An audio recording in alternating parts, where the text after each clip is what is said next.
con esto? Que lo que mencionábamos la clase pasada es que nuestro sistema visual está capacitado para poder captar longitudes de onda del espectro electromagnético entre 400 nanómetros de longitud de onda, que es cercano al azul o al violeta, y más o menos hasta 700 nanómetros, que es el color rojo. Acuérdense que esto es longitud de onda. Por eso, si ustedes ven, acá están las longitudes de onda más largas, las longitudes de onda más cortas. ¿Qué es importante? Dentro de este espectro visible, pues nosotros mencionábamos que teníamos tanto bastones como conos.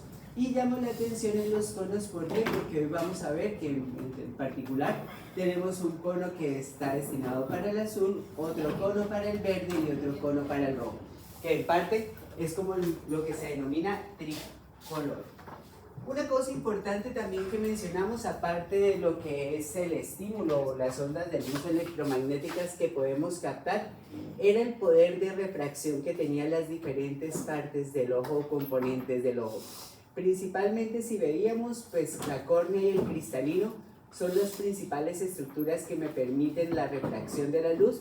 La córnea, como ustedes ya saben, pues no tiene la posibilidad de cambiar la curvatura, por lo tanto la refracción se mantiene, pero una de las estructuras que más refracción le da a la luz.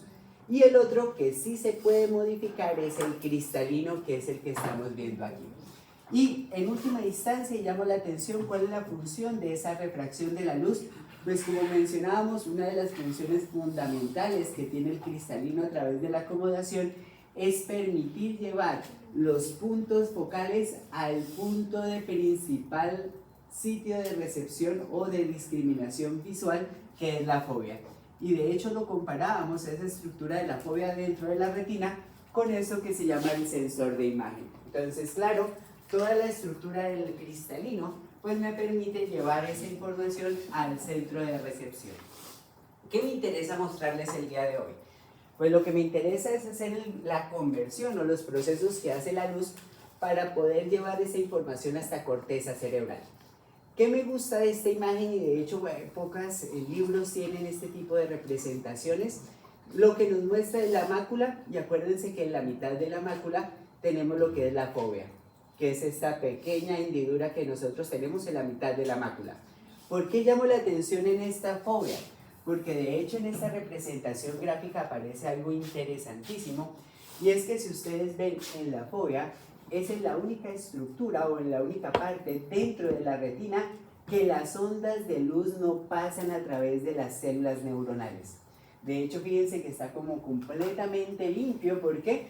Porque las células ganglionales, que son las que nos van a formar el nervio óptico, fíjense que hacen sinapsis, pero esa sinapsis con bipolares no está metida dentro de la fóvea, por eso tenemos esa hendidura.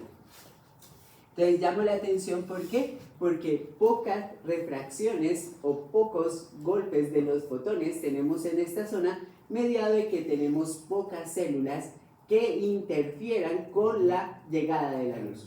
Ahora, ¿qué es interesante? Y de hecho eso es lo único que no me gusta de esta gráfica, es que claro, si ustedes se fijan, tenemos una gran o la mayor cantidad de conos que están ubicados en esta zona, con una densidad brutal. Pero además, y esto sí me gusta de esta imagen, fíjense que también aparece algo que voy a irles hablando, que son los campos receptivos. Y una de las características fundamentales de la mácula y de la fóvea es que los campos receptivos son pequeños. Y miren que pareciera que yo tuviera una ganglionar por un fotorreceptor, más o menos, una ganglionar por un fotorreceptor, pero eso solamente pasa en mácula, porque como vamos a ver, el resto tiene otros campos receptivos muchísimo más grandes. Ahora, ¿qué quiero comenzar a ver? Entonces, si ustedes se fijan, yo ingreso la luz y la luz debe pasar por las diferentes capas hasta llegar al fotorreceptor. Por lo tanto, ustedes se deben acordar, esto ingresa por el humor acuoso y del humor acuoso pasa a las células ganglionares, las células bipolares y terminan los fotorreceptores. ¿Qué es lo interesante? Y de hecho, acá creo que lo muestran. Pues nosotros tenemos el sentido inverso de lo que es la comunicación por información visual, que es que termina afectando los conos o bastones, termina modificando la bipolar y eso termina provocando la salida de información a través del nervio óptico. ¿Qué es importante comenzar aquí como a desglosar? Pues obviamente, si ustedes se fijan, para que haya información del nervio óptico, el punto que es, pues activar los fotorreceptores. Pero y llamo la atención, y por eso esto se llamó una clasificación grado 3, ¿por qué? Porque conos y bastones, que son las células especializadas en la traducción, no se lo pasan directamente a la neurona de primer orden, sino que pasa esa información a la bipolar y de la bipolar se la pasa a la ganglionar. Por eso este es el único como grado 3. ¿Listo? Ahora, ¿qué es importante? Entonces, si yo quiero terminar con información hacia el nervio óptico, pues yo debo procesar la información primero en lo que son fotorreceptores y después en célula bipolar. Entonces, voy a empezar con fotorreceptores y por eso esta imagen de aquí. Si ustedes se fijan, célula epitelial especializada con componentes que son bastante interesantes. ¿Por qué? Porque tanto conos como bastones tienen la característica de que se separaron anatómicamente en componente o segmento externo y segmento interno. ¿Qué llamó la atención? Si ustedes ven los segmentos internos, pues son los somas de las células porque está el núcleo y mitocondrias. ¿Y qué llamó la atención de los segmentos externos? Pues aquí aparece como las grandes discrepancias anatómicamente o histológicamente entre conos y bastones, pero ambos tienen en sus segmentos externos una gran cantidad de membrana plasmática y por eso lo representan de esta manera.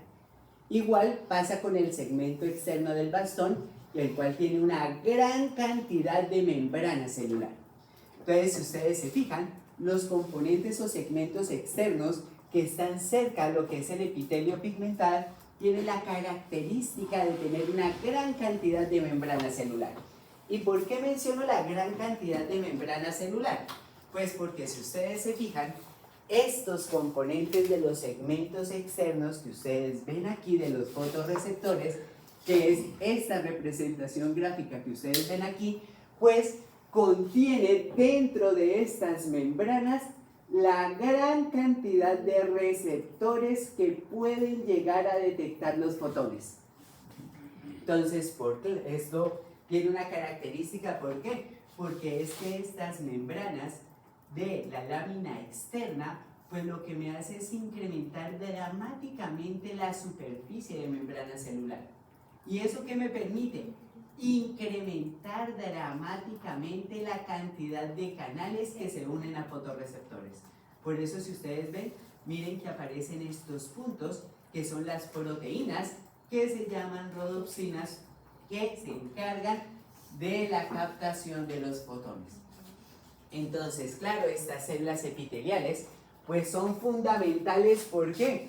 Porque, como les decía, la gran cantidad de membrana que tiene en el segmento externo me permite involucrar o meter una gran cantidad de canales sensibles a la luz.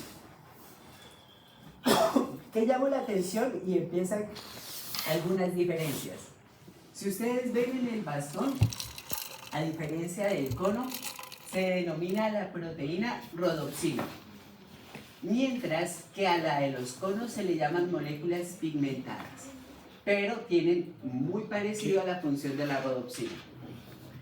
¿Qué es importante y que me gusta de ambas representaciones?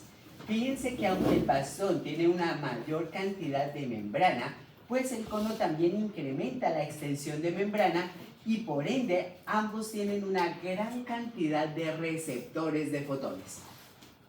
Ahora, teniendo en cuenta eso, fíjense que aparece entonces estas representaciones gráficas de los componentes de membrana o segmentos externos de los fotorreceptores.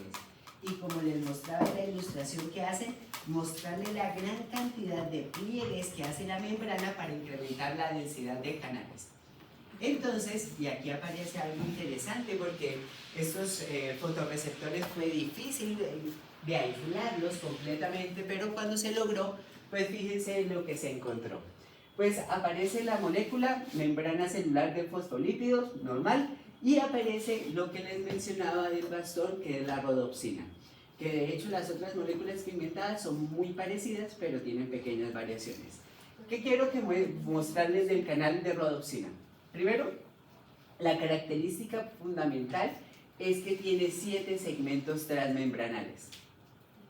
Y llama la atención que esos segmentos transmembranales, en la mitad tiene una molécula que se llama 11-cis-retinal. Y de hecho por eso hacen la representación gráfica que dentro de estos componentes de los 7 segmentos transmembranales de la rodopsina, pues está el 11-cis-retinal. ¿Qué llama la atención de esa molécula, que ha sido bastante estudiada a nivel químico? Es que aparece, y de hecho está dentro de la rodopsina, la característica que está el 11-cis-retinal dentro de la mitad de los 7 segmentos transmembranales. ¿Qué llama la atención? Y de hecho que me gusta esta imagen.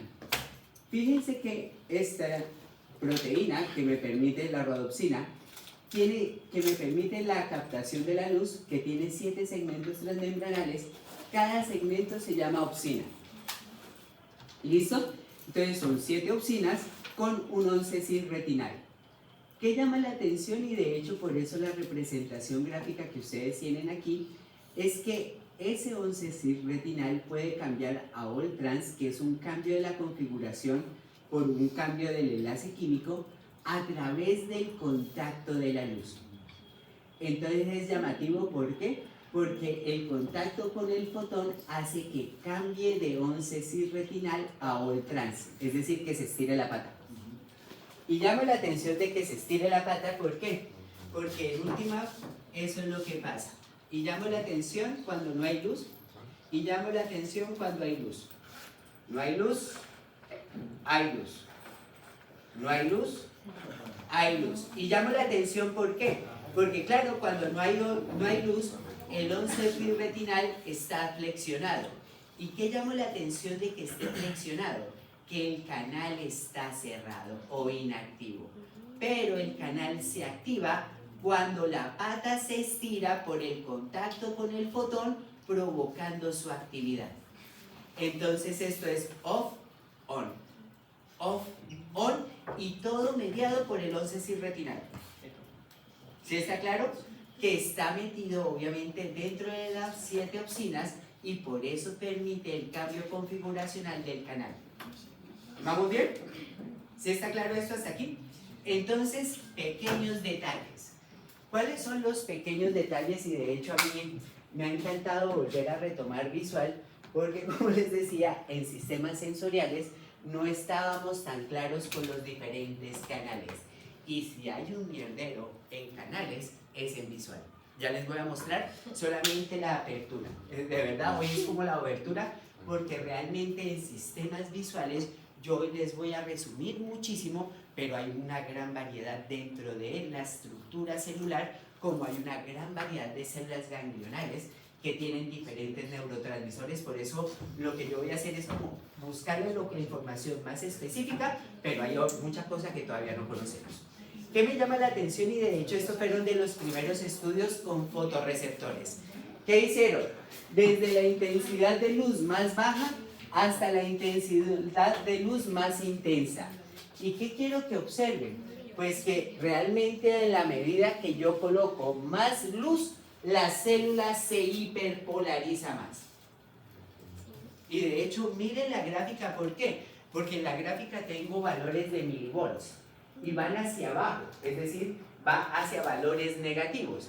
Y miren que la menos luz me genera menos despolarización o menos hiperpolarización, pero la luz más intensa genera la mayor hiperpolarización, que se vuelva más negativo. Por lo tanto, y de hecho, esto tiene una regularidad, y es que si ustedes ven el potencial receptor es regulable. Entre más luz, más hiperpolarización. Entre menos luz, pues menos hiperpolarización. Y mantiene entonces la función de potencial de receptor. Y claro, entre comillas, esto funciona entre más fotones, pues más 11 cis retinal abiertos, más canales abiertos y más efecto. Ahora, ¿cuál fue el detalle? Comenzar a describir qué era lo que le provocaba esa hiperpolarización. Y no fue sencillo encontrar la ruta ni cómo era el camino. ¿Por qué? Porque en las primeras imágenes del 11 cis retinal pareciera un canal biónico. Se cierra, se abre, se cierra, se abre porque la pata se abre. Pero, y llamo la atención, hay una cosa fundamental, y es que el canal no es iónico, sino el canal es metabotrópico. Entonces, ¿qué quiero llamarle la atención? Si ustedes se fijan, y de hecho muestro el carboxilo terminal, que es la parte intracelular, fíjense que cuando se mueve de 11 cis a all trans, también se moviliza. ¿Por qué digo esto? Porque claro, esto provoca un movimiento conformacional del canal que me termina activando el carboxilo intracelular. Y llamo la atención, ¿por qué?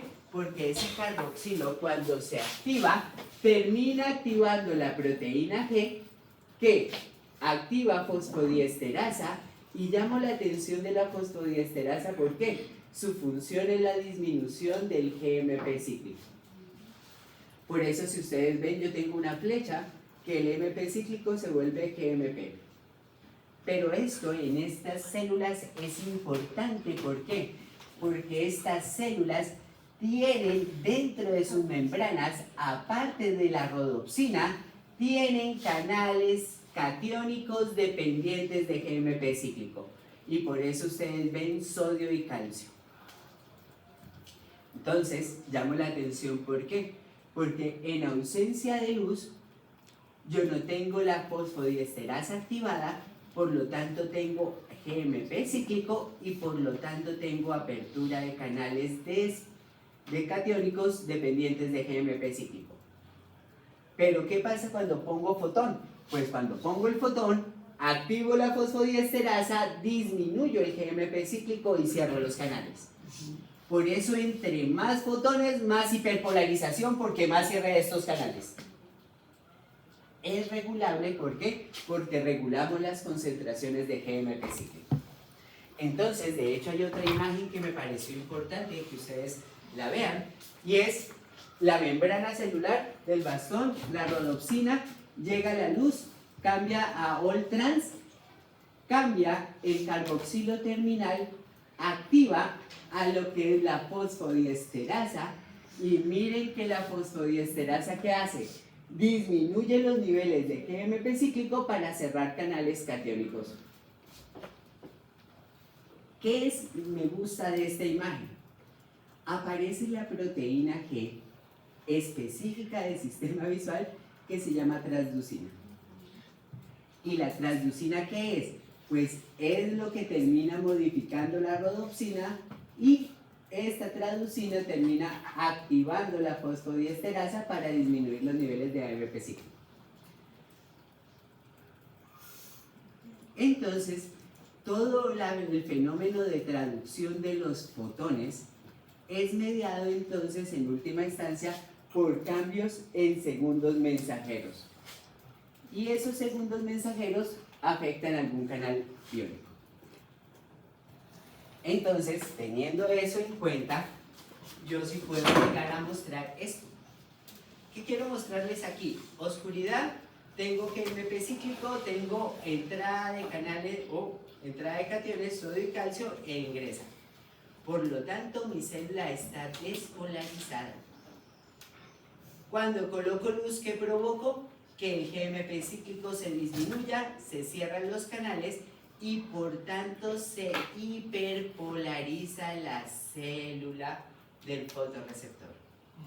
Entonces, esto juega con hiperpolarizaciones, despolarizaciones, hiperpolarizaciones, despolarizaciones, en dependencia si tiene luz o oscuridad. ¿Hasta ahí vamos bien? Sí. Listo. Detallitos. Voy a empezar con los detallitos, ¿por qué? Claro, cogí la rodopsina, que es la del bastón. Entonces, entre comillas, los otros es lo que me interesa mostrarles cómo funcionan. Importante, y nuevamente me gusta esta ilustración porque acuérdense que tenemos una zona que no tiene sensibilidad a la luz dentro de la retina, que es el disco óptico. Pues porque ahí pasa el nervio y no tenemos receptores. Listo. ¿Qué me llama la atención? De resto, toda la parte de la retina tiene o bastones o conos. Pero me voy a ir a la parte central. ¿Por qué? Como les decía, la parte de discriminación se da en la parte central de la fóvea, que es el sitio donde mayor densidad de células de conos tengo. Entonces, acá aparece algo importante de tener en cuenta, y es las comparaciones que se hicieron entre la rodopsina y todos los diferentes pigmentos visuales de azul, verde y rojo. ¿Qué quiere llamar la atención? Todos conos y bastones tienen 7 segmentos transmembranales. Ahí se repite. Todos tienen el 11 cis retinal, entre comillas. Pero, y llamo la atención, ¿qué es lo que cambia? Y aquí empiezan a haber comparaciones de los aminoácidos que se modifican entre la rodopsina y el cono azul, entre la rodopsina y el cono verde, y cuando yo comparo el cono verde con el cono rojo. ¿Qué llama la atención?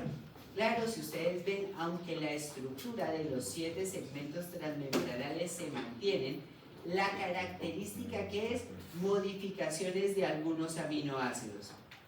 Y por modificar algunos aminoácidos de la proteína, este capta en ondas de azul, este capta en ondas de verde y este capta en ondas de rojo.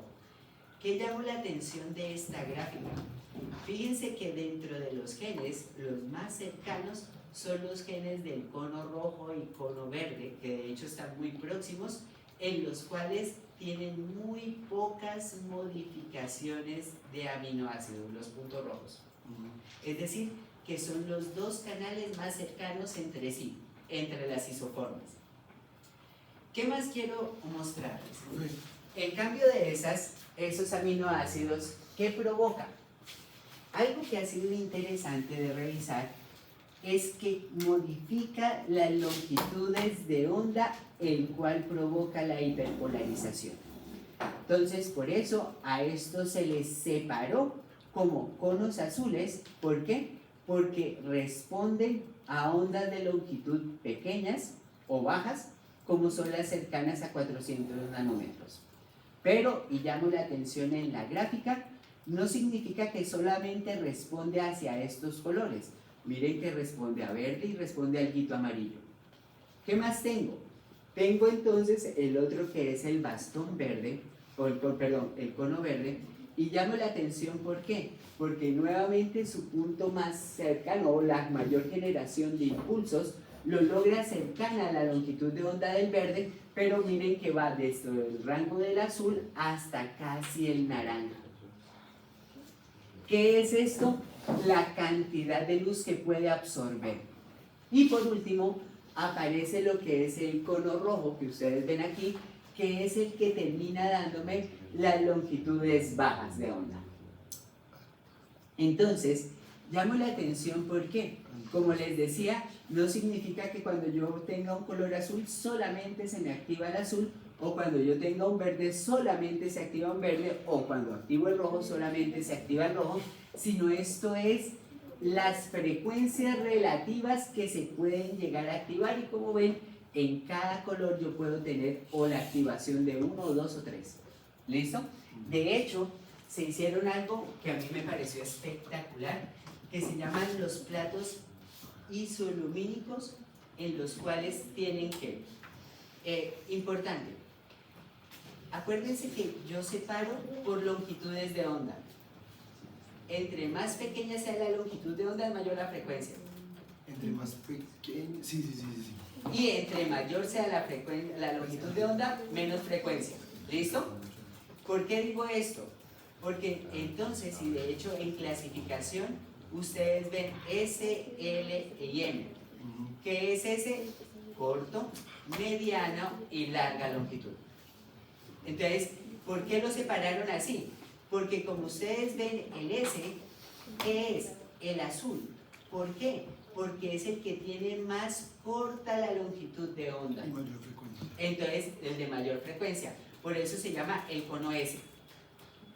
El cono verde es el cono de la mitad. Por eso de onda mediana.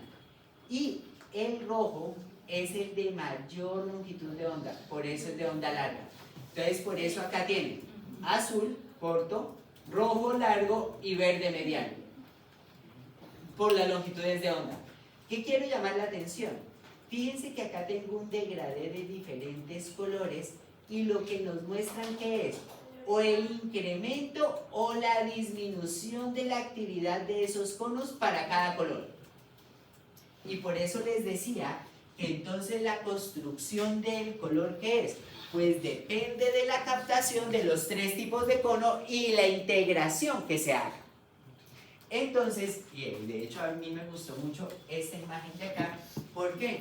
Porque hay un problema visual que es gravísimo, sobre todo para los que tengan que manejar carro, que es el daltonismo. Y llamo la atención, ¿por qué? Porque claro, si ustedes se fijan, la construcción de color de nosotros se debe a tener los tres tipos de cono, de onda corta, mediana y larga. Y de hecho llamo la atención porque la imagen de arriba, ustedes tienen los tres tipos de cono. Pero claro, en la naturaleza y en los humanos puede presentar que algún gen no se exprese y por ejemplo acá no expresó el del cono rojo o de larga longitud de onda. Y llamo la atención, ¿por qué? Porque si la persona pierde el cono rojo, mire cómo ve. Y de hecho llamo la atención, ¿por qué? Porque también se puede perder el verde o el de mediana. Y fíjense que o perdiendo el rojo o perdiendo el verde, se pierde la capacidad de vislumbrar rojo-verde. Entonces, ¿qué quiero llamarle la atención? Como les decía, el constructo que nosotros hacemos es mediada por la información de los tres tipos de cono. Y por eso es que uno no dice, el rojo solo prende el rojo, el azul solo prende el azul y eso. No. ¿Por qué? Porque a algunos los puede despolarizar y a otros los puede hiperpolarizar. Y la suma total de eso es el resultado del color que nosotros vemos. ¿Listo? Entonces llamo la atención porque de ahí la importancia de tener la integración de los tres. Ahora, ¿qué llamo la atención? Y de hecho, miren que se saca el rojo y se saca el verde. ¿Por qué? Porque son los dos canales que están más cercanos en los genes y son los que se pueden ver afectados. Por eso, entre comillas, estas personas daltónicas pueden ser mediadas por la pérdida de información de alguno de los conos. Cuando estabas hablando de las características que decías que se estaba comparando la rodopsina con algo más que todos tienen, pasan 7 veces, todos tienen 11 cis retinal. ¿A qué te referías? ¿La que estaba comparando la rodopsina con canales de los conos? Esto. Si tú ves, una de las características, cogen la rodopsina y la comparan con los de pigmentos visuales. ¿Así se llama? ¿Canal de pigmento visual? Sí, lo que pasa que es, se les llamó pigmentos visuales, entre comillas, para darle la separación a cada longitud de onda que los activaba. Entonces, por eso si tú ves, acá tú tienes entre comillas diferentes tonos en los cuales llamo la atención entre rojo y verde. ¿Por qué? Porque los canales más parecidos dentro de todo, aunque todos son iguales, 7 canales y el 11 cis retinal en la mitad, lo que cambia son algunos aminoácidos. Y el cambio de esos aminoácidos hace que la absorbancia del 11 cis retinal cambie. Y eso es lo que cambia la longitud de onda. Y por eso entonces, como es la misma molécula pero con espectros diferentes, por eso se le llamó pigmentos visuales. O sea, dependiendo de los aminoácidos reacciona a ciertos... Exacto, y por eso esta imagen de aquí. ¿Por qué? Porque tú tienes los mismos 7 segmentos transmembranales, pero estos cambios que tú ves en azul son los aminoácidos que modifica de la proteína. Y por cambiar esos aminoácidos, cambia de ser rodopsina a ser cono de azul. Profe, ¿la rodopsina está solamente en los bastones o también en los No, conos? también está en los conos. Y por eso, es que una cosa importante, lo que pasa que es, opsina son los 7 segmentos transmembranales y los 7 segmentos transmembranales se llaman rodopsina. Pero. Claro, la rodopsina cuando fueron ver era principalmente estudiada en bastones, porque es donde más está. Cuando fueron a estudiar conos, tienen los mismos segmentos, es decir, las 7 opsinas, el 11 es irretinal, por eso se llama rodopsina, pero él cambia algunos motivos de los segmentos, que es lo que estoy mostrando acá. Y por cambiar esos motivos, el 11 es irretinal se activa en diferente longitud de onda. Entonces, por eso, para no confundirse la rodopsina del bastón con la de los conos, por eso le pusieron pigmentos visuales. Entonces, ¿qué son? El pigmento del rojo, que es un canal específico de rodopsina, pero que tiene algunos cambios de aminoácidos y por eso permite esa longitud de onda. Gracias. No, con mucho gusto. Ahora, ¿qué llama la atención? Y aquí viene algo que es interesante. ¿Por qué? Porque estudiaron que conos y bastones tienen umbrales de activación diferentes. Y acá viene algo interesante. ¿Por qué? Porque aparece lo que es la intensidad de la luz. Y claro, y llama la atención, ¿por qué? Porque si ustedes ven y se encierran, por ejemplo, cierran las cortinas y cierran en la noche, pues ustedes están en este nivel de luminiscencia. ¿Qué llama la atención? Que si yo llego a apagar la luz y llego a apagar todo, pues ustedes no tienen reconocimiento de colores. De hecho, lo que uno reconoce es si hay luz o no hay luz y de resto no reconoce nada. Y llama la atención, ¿por qué? Porque miren que a esa visión se le llama escotópica y es que tengo activación de bastones y por eso yo puedo solamente decir si hay o no hay luz. Pero miren que no tengo activación de conos, por lo tanto yo no puedo tener discriminaciones de colores a estos niveles de luminiscencia. ¿Qué llama la atención? Miren que aparece luz de estrella como ¿qué? Como la activación de los conos. Por lo tanto, aquí yo ya tengo visión mesotópica, que significa que tengo de bastones como de conos. Es decir, que puedo ver tanto movimiento como agudeza visual. ¿Qué llama la atención? Fíjense que la visión, como apenas estoy activando conos, no es que tenga la mejor discriminación en estas luminiscencias. De hecho, para poder tener la mejor discriminación visual, necesito iluminación y a eso se le llama fotópica. ¿Por qué? Porque con esa iluminación yo tengo la mejor agudeza visual. Pero, y llamo la atención, y a todos nos ha pasado, si yo incremento la exposición de luz o de luminiscencia, pues empiezo a tener un factor que se llama el blanqueado. Es decir, que saturo los conos y por eso no puedo tener interpretación de color. ¿Listo? Entonces, ¿qué quiero llamar la atención? Claro, nosotros los conos son bastante fundamentales, pero para que los conos puedan tener respuesta dependen de la iluminación. Y por eso es claro para nosotros que si apagamos la luz y está completamente a oscuras, pues el poder de discriminación visual es muy poco. ¿Por qué? Porque para discriminar necesitamos los conos. Y por eso también una cosa importante, para que la discriminación sea mejor necesitamos muy buena iluminación. Por eso en parte, cuando ustedes quieren hacer cirugías, pues tienen que tener varios focos para tener una muy buena iluminación del sitio donde van a trabajar. Es fundamental. ¿Por qué? Porque al estar oscura, la posibilidad de reconocimiento del objeto es mínima. ¿Sí está claro? Por eso es lo fundamental de que se preserven las instalaciones eléctricas y de agua en los sitios de hospitales, cosa que ya no se respeta. Tengan presente eso, ¿por qué? Por las nuevas tendencias y porque ahora tenemos cerquita uno de los buques más grandes con armas nucleares cerca de nuestra patria. Sigo insistiendo en eso, ¿por qué? Porque una cosa que nos enseñó Gaza es que no se respetan derechos humanos y eso implica que así ustedes sean de Cruz Roja o dentro de un hospital, ustedes no tienen seguridad de nada. Y llamo la atención, ¿por qué? Porque si ustedes vieron muchos de los médicos que se fueron a Gaza, pues tuvieron que trabajar sin agua y sin luz. Tengan presente esto, ¿por qué? Porque esas son condiciones mínimas para poder hacer una muy buena posibilidad de trabajo al paciente. Entonces, pues, bueno, detalles. Dime. Profe, no entendí la parte, o sea, si está iluminado un lugar, no se supone que hay repolarización, ¿cómo es que podemos discriminar los colores? Hay una cosa interesante y se llama el umbral de activación. Entonces, ¿qué voy a mostrar con los umbrales de activación? Fíjate que yo acabo de bajar la luminescencia. ¿Eso qué hace? Que si yo te pido, por ejemplo, que trates de determinar discriminación hacia el lado de allá, pues vas a perder algo en comparación con qué. Tú quédate mirando al lado en comparación a cuando hay luminiscencia.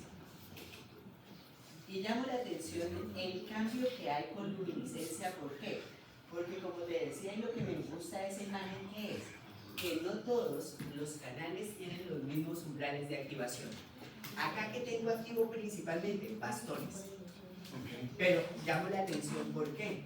Porque en esta característica a mí no me interesa tanto el reconocimiento, sino la ubicación. Por eso yo no sé si ustedes han visto que cuando uno está a oscuras, uno como que...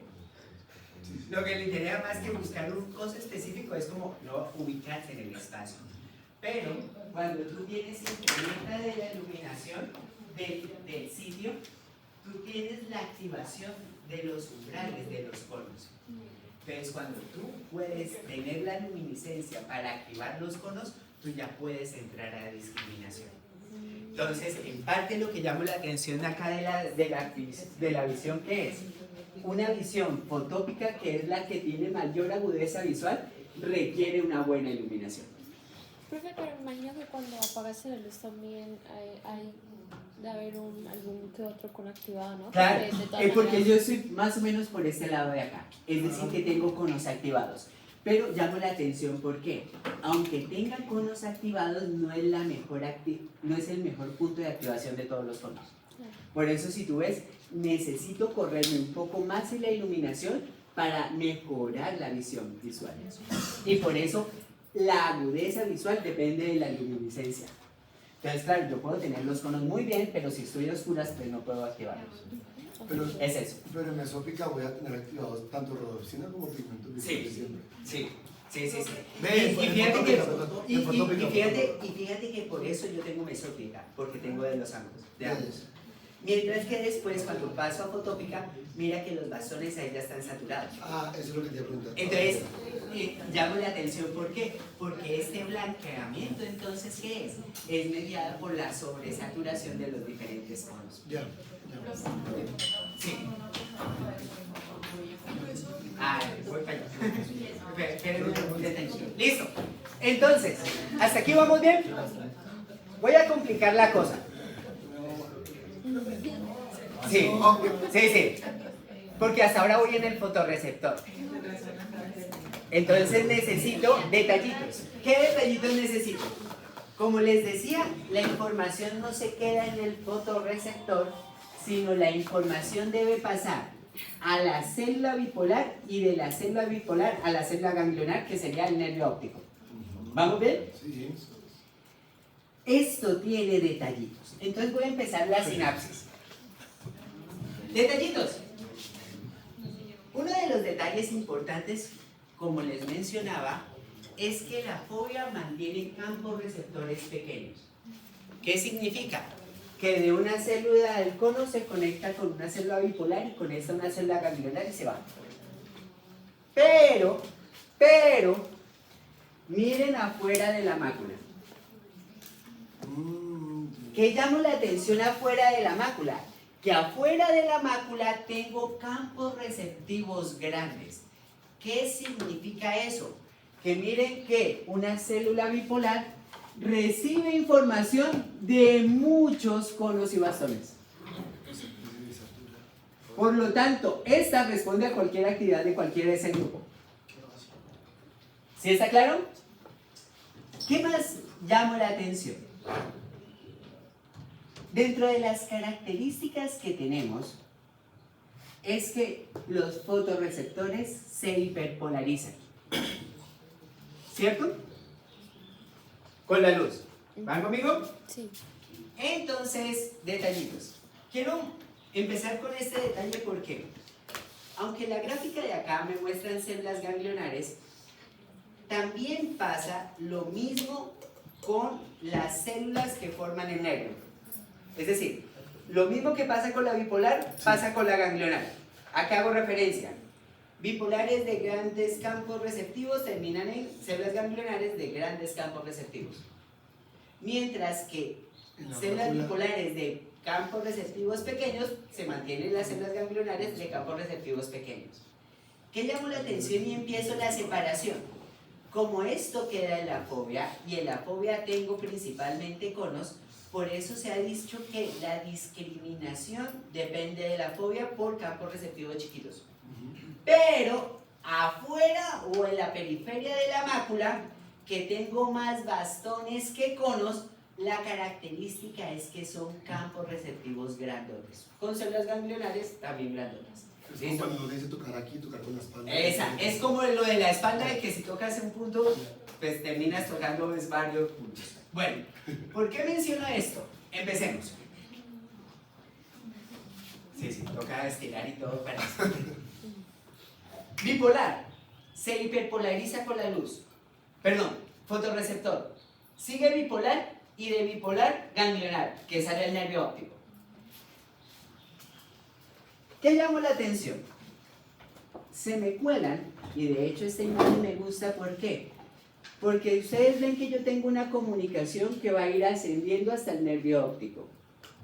Pero aquí aparece lo llamativo del sistema visual y son estas celulitas, unas que se llaman horizontales y otras que se llaman amacrinas. ¿Por qué? Porque si ustedes visualizan, yo tengo conexión o interferencia entre la conexión por la célula horizontal entre el fotorreceptor y la bipolar. Y tengo intercepción entre la bipolar y la ganglionar con la macrina.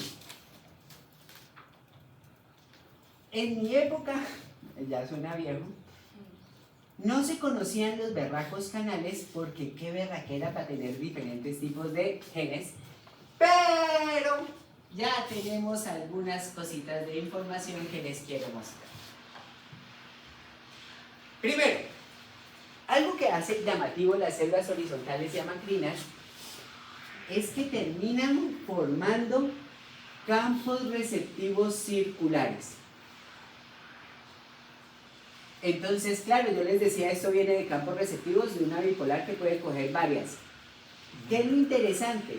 Esto lo refina tanto las horizontales como la macrina. Entonces llama la atención, ¿por qué? Porque dentro de estos campos receptivos que son circulares, responde el centro diferente a la periferia. Por eso estos campos receptivos tienen parte central, parte periférica. Y llamo la atención, ¿por qué? Porque fíjense que la parte periférica está impactada por las células horizontales. Entonces, cosas lindas. Concentrados en mí. Bueno, y en la gráfica. Voy con el fotorreceptor. Llega luz al fotorreceptor. Como llega luz al fotorreceptor, provoca una hiperpolarización. ¿Eso qué hace? Que disminuya la liberación de neurotransmisor a esta célula. ¿Listo? ¿Qué es interesante? Si ustedes ven las células horizontales que están aquí, tienen la característica que se pueden activar, de hecho con la liberación. ¿Qué conocemos? El neurotransmisor de esta cosa, glutamato. De hecho, en mi época no se conocía qué tipo de neurotransmisor es. ¿Qué interesa y por qué me llama el interés en las horizontales? Porque estas se activan con glutamato y liberan GABA. por eso son inhibitorias. Entonces, entre comillas, a los sistemas de células horizontales, como células amacrinas porque funcionan muy igualitas, sino que en la otra capa, se llaman inhibiciones laterales. Entonces, ¿por qué menciono lo de inhibiciones laterales? Porque eso en parte me va a explicar por qué algunas células tienen centro on y otras centro off. Que ya les voy a mostrar qué significa eso. Entonces, muestro cómo estamos en el cuadro. ¿Qué llamo la atención? Cuando yo activo un fotorreceptor, puedo terminar que una célula bipolar se active y otra se apague. Entonces se llama bipolar on, bipolar off. ¿Listo? ¿Qué llamo la atención? Fíjense que el refinamiento del campo lo tengo con la célula horizontal que es inhibitoria, por eso los menos. Pero además también redefino hacia la célula ganglionar. Y llamo la atención, ¿por qué? A través de la macrina que es también inhibitoria. Entonces, ¿qué me hace esto? Mantenerme este tipo de relación. Tener un centro y una parte externa dentro del campo receptor. Y el externo casi siempre influenciado por horizontales y amacrinas. ¿Vamos bien? ¿Qué llama la atención? Y aquí viene como lo lindo. Concentrados. Coloco luz en el centro. ¿Esto qué hace? Que disminuya la liberación y miren que es glutamato. Como disminuye la liberación de glutamato, acá tenemos un receptor metabotrópico de glutamato que es de tipo inhibitorio. Por lo tanto, como disminuye la liberación de neurotransmisor y esto es inhibitorio, pues este se activa. Célula bipolar on. Pero, llamo la atención, no todas las bipolares son on y de hecho es bastante interesante porque este receptor, que es receptor de glutamato R6, es específico de estas células on. ¿Qué aparece? Que otras células bipolares, en vez de expresar el receptor metabotrópico, es el ionotrópico de AMPA y cainato. Y llamo la atención, ¿por qué? Porque este se activa con la liberación de glutamato. Entonces, si la célula se activa y disminuye la liberación de glutamato, pues esta célula disminuye su actividad. Por eso se llama una célula off. ¿Sí está claro?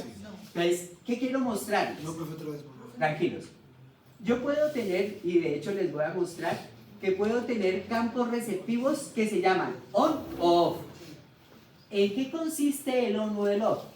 El on es que se despolaricen porque haya luz en el centro. O el off es que se hiperpolaricen. ¿Vamos bien? ¿Qué llamo la atención? Tengo dos tipos de células bipolares, las que se denominan on y las que se denominan off. Las que se denominan on tienen la característica que expresan receptores metabotrópicos de glutamato. ¿Y ese qué hace? Inhibe a la célula con la liberación de glutamato. Por lo tanto, llamo la atención, ¿por qué? Porque si yo pongo luz e hiperpolarizo esta célula, pues menos glutamato sale, por lo tanto esta célula se despolariza. Por eso se llama célula bipolar on, es decir, que se activa.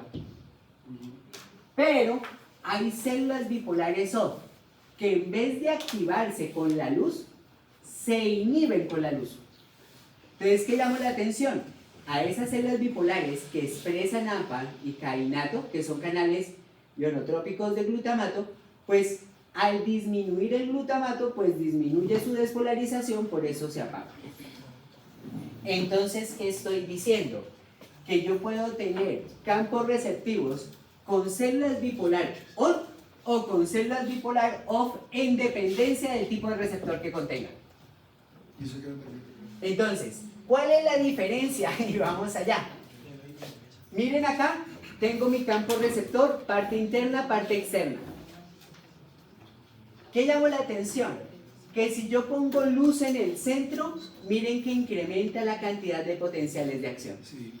Pero, si yo no pongo luz en el centro, miren que se hiperpolariza. ¿Qué hace el contrario? Me llamó la atención. Pues el contrario, cuando yo pongo luz en el centro se apaga y cuando yo pongo oscuridad se despolariza. Entonces lo que tengo que es campos receptivos que pueden funcionar o despolarizarse de maneras diferentes, en dependencia si tiene bipolar on o bipolar off. Profe, ¿qué me permite eso en cuestiones de eso? Voy para allá. Entonces, detallitos. ¿Qué quiero mostrarles? Porque toca ir bajando. Y toca ir bajando, ¿por qué? Claro, yo tengo celulares bipolares on y off, igual que tengo ganglionares on y off. Claro, y de hecho llamo la atención, ¿por qué? Tranquilos, no se angustien porque esto sigue bajando. Y es que llamo la atención. La célula bipolar off, pues termina en una célula ganglionar off. Sí, sí, sí. Y miren que una célula bipolar on termina en una célula ganglionar on. Es decir, que mantengo los campos receptivos. Por eso llamo la atención en que miren que en esta imagen tengo una gran cantidad de fotorreceptores de la retina, unos en la parte central, otro en la parte periférica, pero todos terminan confluyendo o en on o en off. ¿Qué significa ser on en ganglionar o ser off? Y miro esto. Esta clasificación fue bastante tenaz. ¿Por qué? De hecho, los experimentos, ¿qué es? Ubican el campo receptor. Teniendo en cuenta ya el campo receptor, ¿qué hacen? Colocarle luz en el centro, colocarle luz en la periferia, colocar más luz en el centro, colocar más luz en la periferia y colocar luz en todo. ¿Qué quiero marcar la atención? ¿Qué significa centro on y qué significa centro off? Si ustedes se fijan en la gráfica, todo lo que esté de centro on o ganglionares on, la característica que es que el centro despolariza. Por eso si yo tengo luz acá o acá, yo tengo incremento de la cantidad de potenciales de acción. ¿Sí lo ven? Pero, y llamo la atención de la característica de estos. Si yo llego a poner la luz en la periferia, esto se hiperpolariza. Por eso si ustedes ven, dice centro on, pero afuera es negativo. Y ese es el poder de las amacrinas, entre comillas y horizontales. Permitirme tener estos campos receptivos con respuesta central y periférica diferente. ¿Sí? Ahora, ¿qué llamo la atención? ¿Qué significa de centro off? Pues a diferencia de este, el de centro off, cuando yo pongo luz, empieza a hiperpolarizar. Y de hecho, miren que la mayor hiperpolarización cuando más luz tengo. Pero, si pongo luz afuera o en la parte de la periferia, incrementan los potenciales de acción. Es decir, que funciona contrario a esto. Entonces, aquí viene la pregunta y es, ¿eso para qué me sirve? Detallitos. Me voy a ir con el ejemplo de centro on y me gusta esta imagen, ¿por qué? Porque miren que tienen centro on y en la periferia es negativo. ¿Qué veo? Pongo luz en el centro y genero despolarizaciones, pongo la luz en la periferia, se hiperpolariza. ¿Vamos bien? ¿Qué muestro? La misma cadena, pero ahora en el otro centro. ¿A qué hago referencia? Este centro off. Y miren que el centro off, ¿qué hago? Pongo la luz en el centro, se hiperpolariza, pero si lo pongo afuera se despolariza. Entonces, acá empezaron como los diferentes tipos de experimentos, estos ya los mostré, pero, como decía, aparece otra cosa que es, ¿qué pasa si yo lo empiezo a modificar de esta manera? Es decir, ya no tomo un solo punto del campo, sino coloco parte del receptor con luz. ¿Qué llama la atención? Pues en dependencia si es on y off, pues va a ser la respuesta, y llamo la atención ¿por qué? Si no está ante la luz, pues no tengo respuesta alguna. Pero si tengo respuesta ante la luz, llamo la atención, la periferia ya va a reaccionar. Y llamo la atención de que reaccione hacia abajo, ¿por qué? Porque este es de centro ON. Por lo tanto, solamente se despolarizará si llega luz a la parte del centro. Y por eso miren acá. ¿Qué llamo la atención? Miren que acá se hiperpolarizó porque la luz solamente llegó al alrededor. Pero cuando llega al alrededor con la parte del centro, vuelve a su posición normal. ¿Qué llamo la atención?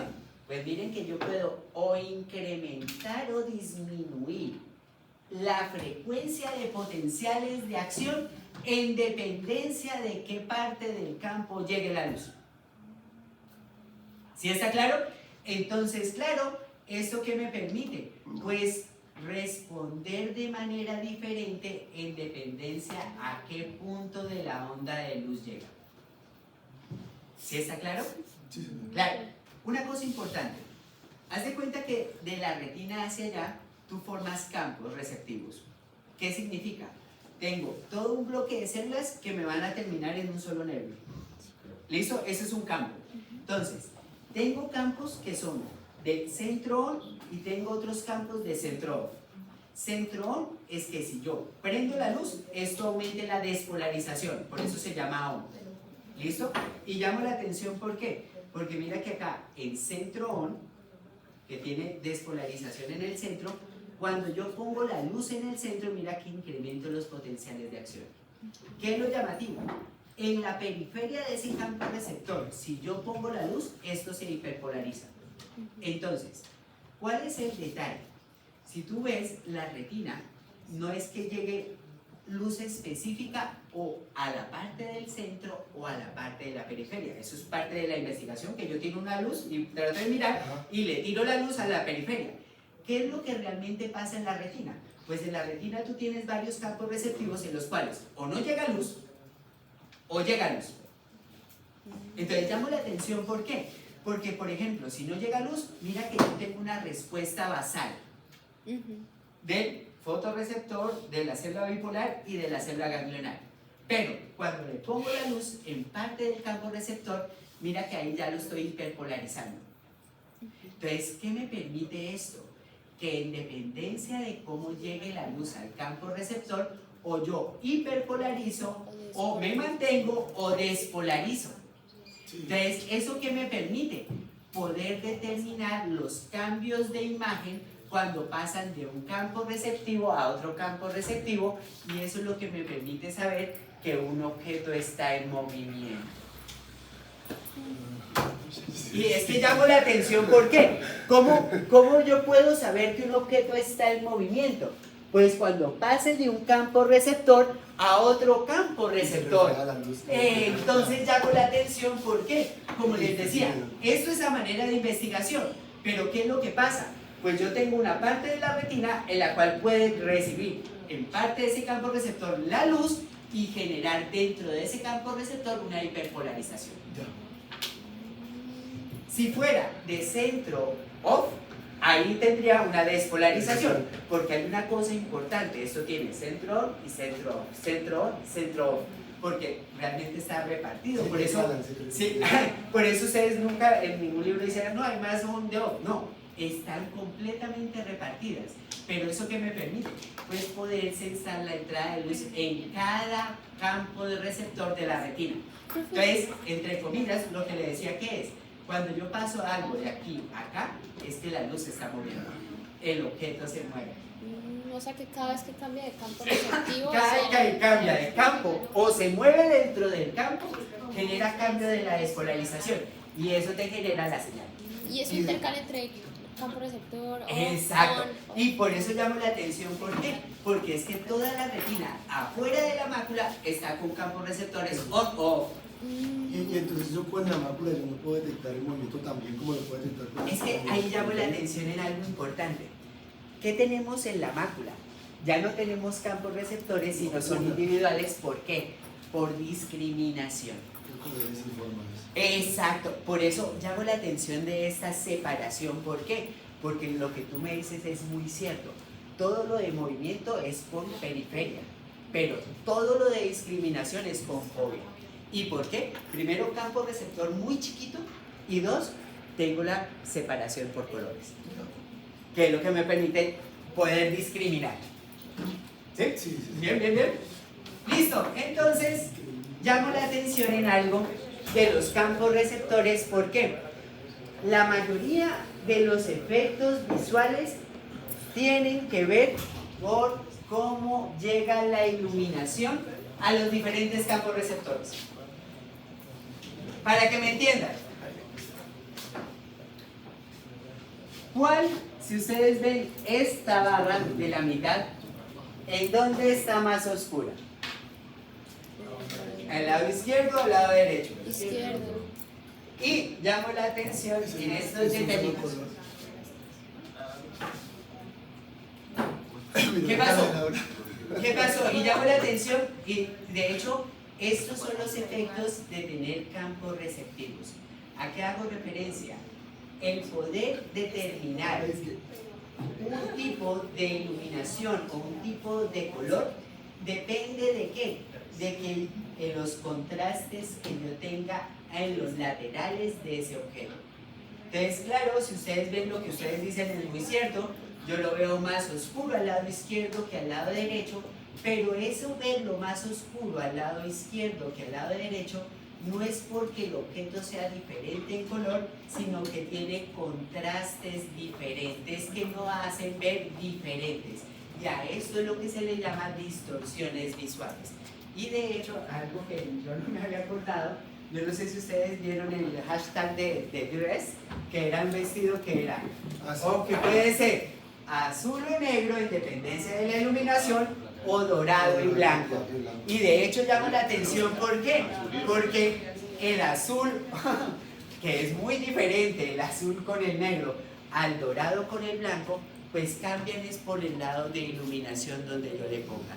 Entonces, digo esto, ¿por qué? Porque a veces a esto se le llaman aberraciones visuales, pero no es que sean aberraciones visuales, sino que esto se maneja a través de campos receptivos. Entonces, claro, yo cuadro ¿qué? A través de todo lo que me llega de la iluminación para saber cómo está el centro, no evalúo solo el centro. Entonces, por eso, realmente hay muchos tipos de este tipo de juegos en los cuales uno que dice, pues realmente siempre se va por lo que uno ve, pero esos son puros artefactos visuales de contrastes entre arriba y abajo. ¿Qué llamaba otra cosita? Y aquí me voy a ir a trepar. Nosotros tenemos que trepar. Digo esto porque hasta ahorita voy en la célula ganglionar. Es verdad. Célula on ganglionar, si le pongo luz en el centro se activa, célula ganglionar off, si le pongo luz en el centro se apaga. Listo, ya, ahí voy. ¿Qué llamó la atención? Esta imagen ya la habíamos visto porque habíamos separado la parte visual en retina nasal y retina temporal. ¿Se acuerdan de los dos pedacitos? Nasal y temporal. ¿Qué llamó la atención? Que ya habíamos visto. Del campo visual izquierdo, que solamente sea monocular, entre comillas. ¿Qué llamó la atención? Bueno, ocular. Si ustedes ven, del mismo lado llega a la zona nasal, mientras que llega al temporal del lado contrario. ¿Qué hace? Me voy por nervio óptico y miren que la parte nasal hace decusación mientras que la parte temporal se mantiene ipsilateral. Es decir, que en el quiasma óptico roto la información de las partes mediales. ¿Vamos bien? ¿Qué me interesa y me gusta de lo que ya habíamos hablado? Colorcitos, esto es morado, esto es naranja, ¿por qué? Yo estoy tomando el lado izquierdo de color morado, el lado derecho de color naranja. ¿Qué quiero mostrarles? El campo biauricular del lado izquierdo termina en la cintilla óptica del lado derecho, mientras que el campo visual del lado derecho termina en la cintilla óptica del lado izquierdo. ¿Ubicados bien? Listo. Teniendo en cuenta eso, sigamos chismoseando. ¿Por qué? Porque miren la información hasta dónde pasa. Si ustedes ven del quiasma óptico, me llega al tracto óptico que va a terminar en lo que es núcleo geniculado lateral, folículos superiores y de ahí a la corteza visual. Paraditas. Y miremos paraditas porque, de hecho, Las paradas o los relevos de la información visual están muy resumidas en este contexto porque se han encontrado alrededor de unas 15 salidas de información de la información visual hacia corteza. Por eso les decía que visual es muy importante para nosotros. Pero me voy a ir en el tracto óptico, después del quiasma óptico, ¿y qué quiero llamar la atención? Miren que deja información en esta estructura que es hipotálamo. Algo, y de hecho en los últimos años se ganó el premio Nobel a ciclo circadiano. Y yo no sé si ustedes han estado al tanto, pero ciclo circadiano se ganó premio Nobel, ¿por qué? Porque se dan cuenta que las regulaciones de procesos celulares en el día, comparativamente con la noche, son completamente diferentes y son mediadas por señales desde el hipotálamo. Y llamo la atención, ¿por qué? Porque claro, mucha información visual se queda en hipotálamo para la regulación de los ciclos circadianos. Y por eso también a mí siempre me ha llamado la atención de que ustedes tengan una especialización médica en sueño y todavía tengan turnos de 24, 48 y 72 horas, sabiendo que el sueño es fundamental para los sujetos, algo que todavía no comprendo, pero bueno, si todavía no hacemos medicina para nosotros mismos sino para los demás, pues nosotros seguiremos teniendo la peor salud de todas las demás facultades. Bueno, sigo mirando y miren que no solamente el tracto óptico me deja en el hipotálamo, sino que además, y aquí llamo la atención y me voy a quedar, miren que queda también información en retectum que me termina controlando las pupilas. Y también me puede ayudar a controlar el cristalino. ¿Qué quiero llamar la atención? Y miren que me voy para allá. Núcleo pretectal. Una de las cosas que nosotros mencionábamos la clase pasada es que el ojo tiene la capacidad de regular la cantidad de entrada de luz a través del sistema parasimpático y simpático. ¿Qué me gusta de esta imagen que no la tenemos en otra? Si ustedes ven, me muestran cómo se activa el sistema parasimpático y nervio óptico, quiasma óptico, núcleo pretectal. Y llamo la atención de ese núcleo pretectal, ¿por qué? Porque su función es activar el nervio oculomotor que termina en el ganglio ciliar, modificando los músculos del esfínter del iris. Por lo tanto, llamo la atención porque si yo meto luz, viaja por el nervio óptico, pasa por el quiasma, activa el núcleo pretectal, nervio oculomotor y termina activando el iris. ¿Sí está claro? Pero, y llamo la atención, parasimpático. Perdón, simpático. ¿Cuál es la gran diferencia entre ambos? Miren que simpático no tiene, y llamo la atención, no sale del núcleo pretectal. De hecho, si ustedes ven, sale de la parte posterior del hipotálamo. Y acuérdense que el sistema simpático, ¿qué hace? Manda neuronas por médula espinal para activar la preganglionar y que ésta active la postganglionar. ¿Qué llamó la atención? Bajan estas células desde el hipotálamo posterior, activan las células ciloespinales y termina activando el ganglio cervical superior que termina en el nervio oftálmico que termina generando la dilatación.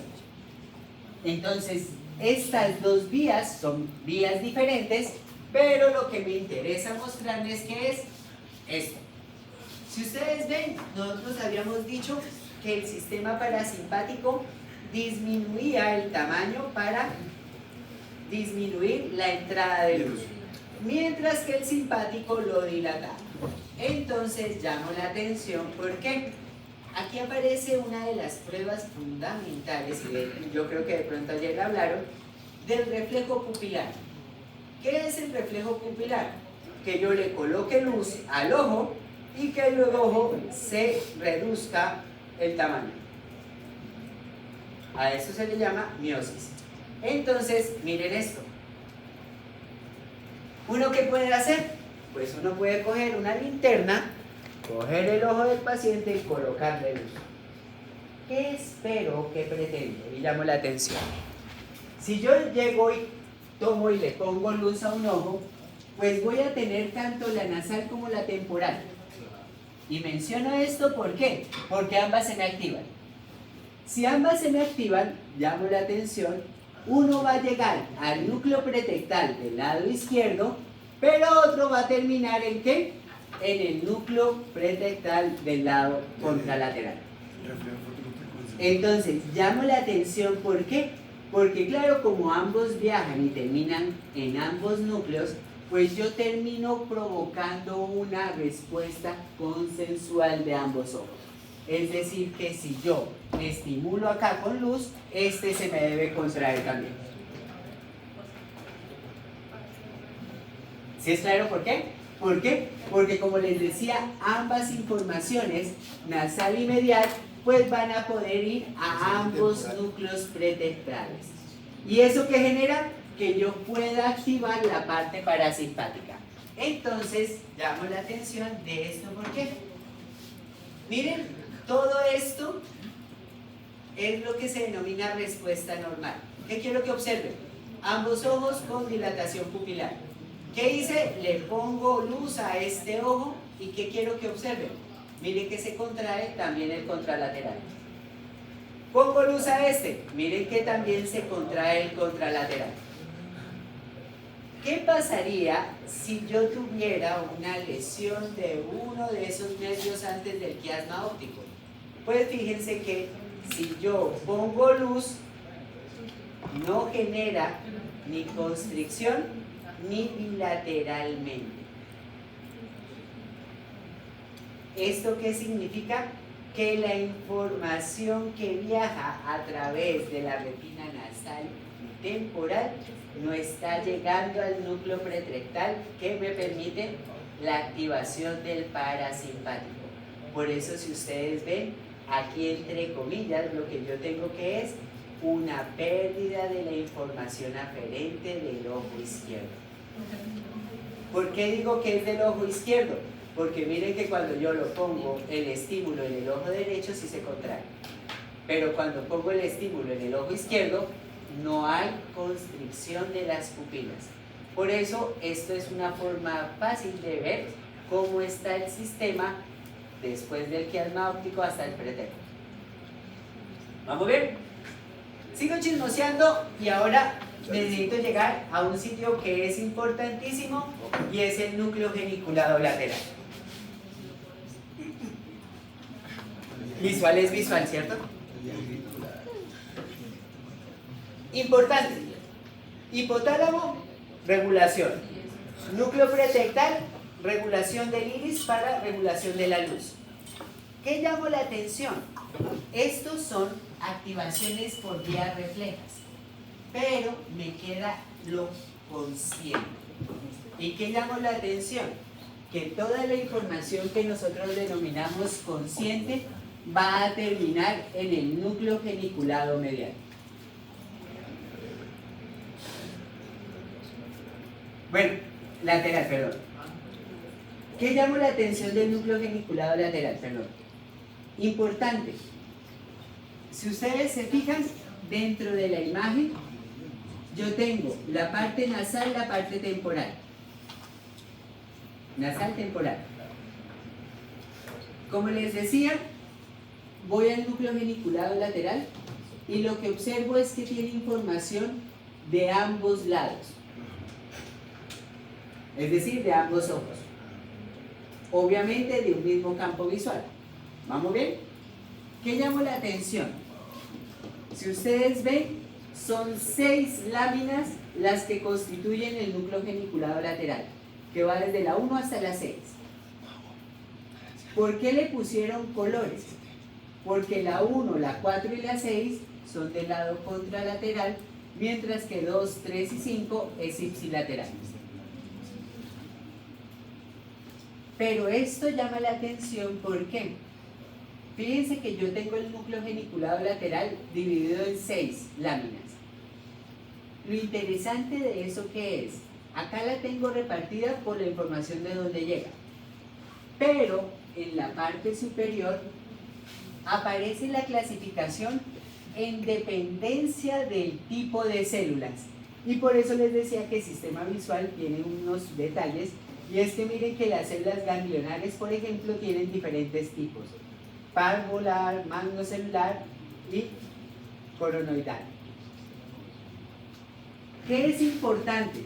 Si ustedes ven, anatómicamente son diferentes y llama la atención porque en la lámina 1 y 2 está la capa de magnocelulares, mientras que de la 3 a la 6 están las parvocelulares. Y esta clasificación de magnocelular y parvocelular va a ser importantísima para la división de la clasificación de la función visual. Entonces, llamo la atención en una cosa importante para que tengan presente. Miren que la capa magnocelular tiene información contralateral e ipsilateral, igual que la capa parvocelular tiene información tanto ipsilateral como contralateral. ¿Listo? ¿Qué me modifica y por qué la tengo acá? Por el tipo celular, y por eso tienen colores azules y verdes. Las rojas son estas ganglionares K que se llaman conoicelulares, pero esas todavía no se les han reconocido una función específica como estas magnocelulares y parvocelulares. Por eso me voy a seguir con esos dos caminos. ¿Listo? ¿Qué es importante que también quiero que tengan presente? Si ustedes se fijan, yo tengo lo del campo izquierdo en el geniculado del lado derecho. ¿Van conmigo? Entonces yo tengo el campo del lado derecho. ¿Qué es lo llamativo? De ese campo derecho yo ya separo dos vías. Una vía magnocelular y otra vía parvocelular. Es decir, que en el geniculado yo hago como una estratificación de la información de un campo visual.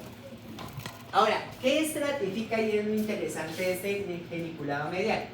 Pues lo que estratifica es dos caminos diferentes. Un camino que es hacia la parte de la corteza visual que se llama vía magnocelular, y otra vía que va a corteza visual también que se llama parvocelular. ¿Qué llamó la atención y por eso me gusta esto? Que de la región magnocelular permite lo que es principal: movimiento y presencia o ausencia de color o de luminiscencia, pues. Pero la parte parvocelular se encarga del reconocimiento o la discriminación. Por eso, si ustedes se fijan, la región parvocelular va a una zona de discrepancia de colores. ¿Listo? Sigo chismoseando esa región y mírense esta parte de acá. ¿Qué tengo? Retina nasal, temporal, quiasma óptico, el relevo, y miren que tengo la llegada del geniculado. Como les decía, tengo tanto ipsilateral como contralateral en la que es magnocelular y parvocelular. ¿Qué me gusta de esta imagen? Miren que la vía magnocelular y parvocelular salen del geniculado lateral, pero llegan a partes diferentes de la corteza visual. Pero llegan a la corteza visual. Por eso se llaman dos vías como diferentes. ¿Qué quiero llamar la atención? Y me voy con las vías magnocelular. Si ustedes se fijan, se le ha dado como células M, aquellas que terminan en estas láminas magnocelulares. Y lo llamativo de estas magnocelulares, ¿qué es? Que están principalmente ubicadas en la parte externa de la retina, externa de la fóvea. ¿Qué llamó la atención? Pues forman la magnocelular en el núcleo geniculado lateral y va a diferentes áreas o partes de la corteza visual o área 17. ¿Qué llamó la atención? Si ustedes ven esta región magnocelular, su principal sitio donde termina es en corteza parietal. Es decir, que del núcleo geniculado lateral va a corteza visual y de corteza visual sale al parietal. ¿Qué es lo llamativo? Como les decía, esto es principalmente de la retina periférica. ¿Cuál es su función? Ubicación del objeto. Mientras, y voy a la otra, las células parvocelulares que van a ir a la lámina parvocelular van a ir a la corteza visual a otros sitios específicos, pero, y llamo la atención, la gran mayoría de esta información que está en la corteza visual de la parvocelular se pasa hacia corteza temporal. ¿Y cuál es la función en corteza temporal? Reconocimiento del objeto. Entonces, entre comillas, y llamo la atención, aunque nosotros tenemos separaciones por funciones de la magnocelular y parvocelular, dentro de la corteza visual hay integraciones de ambas informaciones. Por eso esto no es que sea como tan perfecto, esto va completamente separado del otro, no. ¿Por qué? Porque hay regiones de la corteza visual en que pueden integrar varias informaciones, parvo y magnocelular. Pero, si yo llego a lesionar la región magnocelular, el sujeto queda o pierde ubicación de objetos. Si yo lesiono la parvo, termino perdiendo discriminación. Y entonces llamo la atención porque una de las cosas interesantes es que fíjense que los sistemas se integran. Y claro, va a corteza temporal donde yo tengo ¿qué? La posibilidad de lenguaje. Y por eso yo puedo saber qué es el objeto. Les llamo la atención, ¿por qué? Porque claro, el reconocimiento de objetos depende de una vía específica, pero depende de que esa información se integre con otra parte dentro de la corteza temporal. Entonces, entre comillas, tenemos como separación de reconocimiento con separación de ubicación, y esas separaciones pues tienen dependencia de dónde venga de la retina, si desde la periférica o desde la central. Pero de todas maneras, me aseguro que en ambos, en magnocelular y en parvocelular, tengo información de ambos ojos, ¿no? Sí, y eso esto es importante también lo que él acaba de mencionar, porque la gráfica de aquí, que es nuestra, esta de acá, es que tanto la magnocelular como la parvocelular, por colores, tienen de ambos ojos. Información de ambos ojos. Por eso como los colores verde y azul. ¿Listo? Entonces, y para terminar, miren esta cosa que hicieron. Esto a mí me pareció lo más interesante dentro de los estudios de corteza visual. ¿Qué hicieron? Tengo la estructura de corteza visual área 17 y tengo acá el plano visual en grados, desde 0 hasta 180 grados. ¿Qué hacen? En cada parte visual ponen un color diferente y llamo la atención, ¿por qué? Porque claro, cada zona o campo receptivo visual tiene un área específica en la corteza visual. Entonces, a esto es lo que se le denomina como formación o ubicación retinotópica. Es decir, que partes de la retina están específicamente en partes de la corteza. O sea, que ya la información propia es Que tengo especificidad de una parte de la corteza con una parte de la retina. Sin importar qué retina sea, ¿no? Exacto. Y llamo la atención, ¿por qué? Porque dentro de eso, por eso ustedes tienen diferentes colores, que son las zonas en las cuales tengo repartida la diferente área visual. Entonces, entre comillas, el área visual o área cortical visual lo que hace que es tener una separación de la información en dependencia de la ubicación de la retina. Entonces, entre comillas, ustedes tienen la ubicación, pero, y llamo la atención, dentro de esa ubicación yo qué puedo medir, tanto discriminar, en dependencia si lo puedo hacer, y 2, movimiento. El movimiento va a ir mediado por las de los bastones y el otro por la de los conos. ¿Dudas o preguntas? Profe, lo último que Sí. será ¿Esta última? Ajá. Ah, bueno. ¿Qué llamó la atención? Haz de cuenta que cojo todo el campo visual derecho y reviso la corteza izquierda. ¿Qué hago? Para revisarlo, tengo tonos por cada campo o cada zona del campo visual que estoy estimulando. ¿Qué observo? Que por cada zona de la retina tengo un área específica de la corteza. De llegar a la Entonces, a información. esto es lo que se le conoce como organización del retino, de la retina. ¿A qué hago referencia? Que parte de la retina tiene una parte de la corteza donde está representada. Entonces, entre comillas, lo que refiero que es que si yo pongo una información visual, tengo un sitio específico donde se va a activar de ese componente de la retina. ¿Listo? Entonces, entre comillas, si tú ves, es muy parecido a lo que pasa con los sonidos, de que yo tengo en esa Sí. separación por tonos. Acá tengo en separación por campo visual. ¿Sí? Sí. No por colores, sino por campo visual. Lo que pasa es que lo representan por colores cada campo dentro del campo visual. ¿Para qué? Para poder ubicarlo dentro de la corteza donde está estimulando. Por eso le pongo como un color rojo para ver dónde estimula en corteza. Y le pongo el color rojo. ¿Sí está claro? Entonces, por eso ustedes tienen aquí que colores que se parecen porque esta parte de acá está dentro de esta parte de la corteza visual. Entonces, a lo que me refiero que es que dentro de la corteza visual está separado por partes del campo visual. ¿Listo? Ahora, una cosa fundamental, y como les decía, es que esto hasta ahora está empezando. ¿Por qué? Una de las cosas, y de hecho de las informaciones que más se puede llegar a regar en diferentes áreas es visual, igual que dolor.